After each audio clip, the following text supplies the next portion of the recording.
Веќе кога дојде времето за она прво утренско кафе, убаво е да ги потсетиме повозрасните генерации како поминуваа утрата во поранешна Југославија. Со оглед на тоа дека навистина кога ќе се спомене тој збор Југославија, буди некоја носталгија кај повозрасните генерации, па верувам дека овој разговор ќе биде добредојден кај сите оние кои што ја гледаат ова утро нашата утренска емисија на Телма. За оваа преубава тема ова утро ќе не говори Драги Аргировски, кој е поранешен новинар, но исто така и публицист. Добро утро и добро дојдовте во утринската на Телма. Па видите што е први, добро дојдовте и било ми што за Телма пак ќе зборуваме за утринска програма. Во основа таа тема што ја имате сега и како нова емисија во утринска за доутро во 9 часот, можам да кажам дека има интересна тема од гледна точка што сите мора да знаеме што беше Македонија во време на Југославија и што е сега и таа споредба која се прави. Многу е битно да ја оствариме таа основна идеја за самостојување, да бидеме оаза на мирот. Она што и председателот своевремено Глигоров го кажа јавно на митингот. Бидејќи сите предпозиции во Македонија беа токму тоа. Никој не очекуваше дека Грција ќе ги даде ембарго, дека, да кажеме, Бугарија ќе ни попречи во европскиот пат и така натаму. Сите мислеме дека ќе се радуваат со Македонија како земја, како татковина на македонците, да си имаме својата татковина и да не поддржуваат во тоа. И тоа се случија такви работи што верувам ќе се надминат. Во Југославија, да кажеме, јас сум роден 1939 година во многу члено семејство, пето дете, имам 4 сестри постари имав. Роден пред виорот на Народно-ослободителната војна, а таа Народно-ослободителна војна, тоа ми е првото детство како што го минувам, има една карактеристика што е тоа и социјална револуција на Македонија.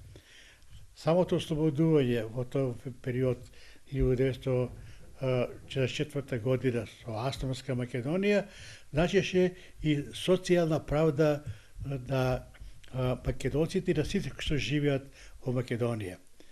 Создавајќи една таква држава во Македонија, како Македонија, требаше да се развиваме со широко поле на братство и единство, на честност, на, да кажеме, на радост и повеќе, на социјална правда, затоа што на крајот на краиштата се го споредуваме. Имаме сега голема разлика после освободувањето на Македонија. Додека пред тоа имавме бесплатно прво здравство, бесплатно школство, една поголема сигурност во безбедноста. Тогаш беа многу поретки кражби, такви манипулации како сега што се евидентираат или пак корупција. Тоа беа многу ретки примери и многу осудувани примери од сите. И најбитно беше што немаше голема разлика меѓу сиромаси и богати. Меѓутоа, со време, тоа дојде до голема разлика меѓу богати и сиромаси, уште повеќе што по мене ги заборавивме селата. Во тој развој во Југославија на Македонија, примерот на Словенија не го прифатиме како што треба, да се развиват и селата, да ние имаме индустријализација голема, да кажеме, тој фабрики, гиганти, се тоа беше јако, многу добро, многу голем број на вработени, но битно беше да се развива и селото, бидејќи на крајот на кришата и народно-ослободителната војна беше благодарејќи и на помошта што има и партизаните, па и воопшто од селата.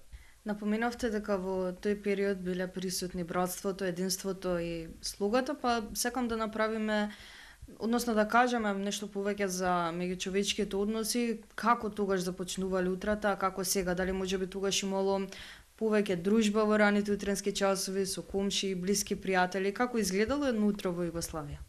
Без споредби, да кажеме, кога првото моје професионално вработување беше на 1 септември 1960 година. Значи само при крајот на факултетот и тоа во македонска телевизија. Тоа што уствари формира основоположник еден од телевизиите и бев многу изненаden како млад што дојден од Куманово на Марксова 17 беше тоа телевизија, колку му не примија и директор генерален, и технички секретар, и сите од Радио Скопје. Сака сите да ни помогнат. Никој не сакаше да одмогне.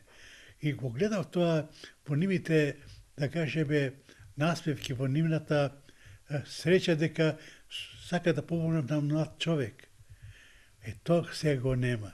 Сега, ако го споредуваш исто на Сабајлето, кога одиш на доручек, некаде и јас, кога сум ги компензирали пред при крајот на работниот век, веќе чувствуваш дека луѓето ја нема таа среќа. Што они дојде до тој ситуација да чувствуваш дека ти завидат ако си успешен. А има една моја поговорка што ја стално кажувам дека ако не се радуваш на туѓата среќа, не си човек. И тоа човечкото почна да го нема веќе. Почнува злобата, почнува, да кажеме, доаѓа до тој раздор меѓу луѓето. Се делиме наши и ваши, богати и сиромаси. Тоа недозволиво е.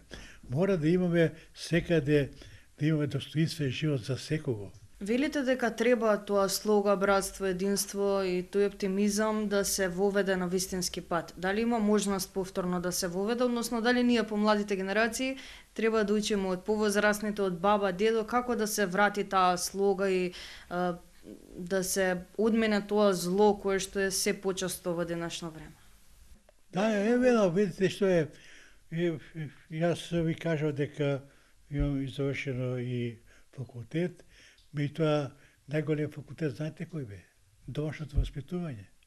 Без домашно воспитување, без да кажеме честност, радоста, она што кажуваме на секого кој има. Не треба да вие да бидете егоист само за себе. Што ако бидете само за себе, ќе останете осамен. Затоа треба тоа достоинствен живот да имаме сите, да имаме поголем економски развој, сите да се ангажираме за подобро утре на Македонија и само тогаш она што велиме таа Македонија ќе биде, како за мене, јас тоа го чувствувам и во овој години, таа Македонија за мене наистина е лек и за срце, и за душа, па и за тело. И мора да имате тој оптимизам и да го ширите тој оптимизам. Во тоа време работевте и како новинар, кажав и во самата најава. Како изгледаше тогаш новинарството, а како сега, дали има огромна разлика? Голема разлика е. Затоа што во тоа време не можеше се слушне лажна вест. Бидејќи и сите како уредници и новинари, битно беше да ја шириме вистината. Таа вистина треба да биде во фокусот и денеска и на новинарството и на јавноста. Без тоа нема права вистина во животот. Ви благодарам многу за овој разговор што не пречекавте рано утрина во овде и за оптимизмот кој што можевме да го забележиме од ваша страна.